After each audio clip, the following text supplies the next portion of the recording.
As someone who only has one semester left of nursing school, I wanted to share some important things that you need to know. These are also things that I wasn't told or wasn't really prepared for. The first thing that I have experienced firsthand is ensure that you are leaving 10 extra minutes early from your house. The reason I say that is because if you are even 1 or 2 minutes late to lab, the odds of you actually being let into lab is really low. It also accounts for clinicals too. There are required hours that you must meet in order to graduate nursing school, and if you end up getting kicked out or missing one of those labs, you potentially could be screwed. The odds of getting a makeup for being late is extremely low, and it's very worrisome. This has happened to me one time, and I didn't know if I was gonna get a lab makeup until the second to last week of my semester. You don't know if you're gonna be able to move on to the next semester or not with all your friends.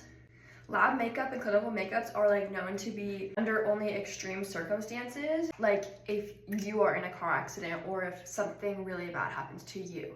They don't really care about your grandpa's funeral, about you being sick. They just put a mask on and go to class, whatever. I was terrified that I almost didn't graduate nursing school because of this. The second thing kind of goes along with that first thing, but you have to always make sure that you email or message professors and your instructors if you're going to be late or not show up.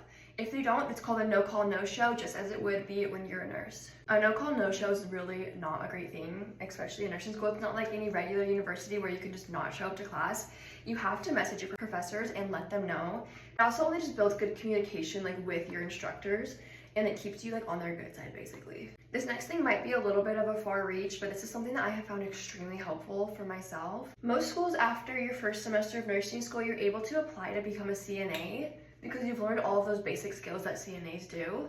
If you're able to get a part-time job or a full-time job if you're able to, as a CNA, I highly recommend it because it lines you up for a job as a nurse. If you can get into a hospital, maybe even into a specialty that you like, the odds of you being able to work for that unit or floor is extremely high. Hospitals love hiring internal candidates versus people on the outside because they already know you. They know that you have worked for that hospital system for such a long time, that you're a good worker, a good employee, and they already know everything about you, and it makes it that much easier for them and so much less worry for you to have to find a new grad job, especially in areas that extremely competitive to find a job.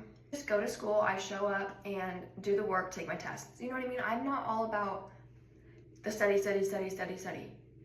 Yes, nursing school you need to study, but do not kill yourself over studying. This is going to be a hot topic. If you just pay attention in class, the odds of you being able to pass the exam are pretty well. Honestly, sometimes taking notes inside a class distracts me and makes me actually not paying attention because I usually fall behind while taking notes because the professors do go very fast.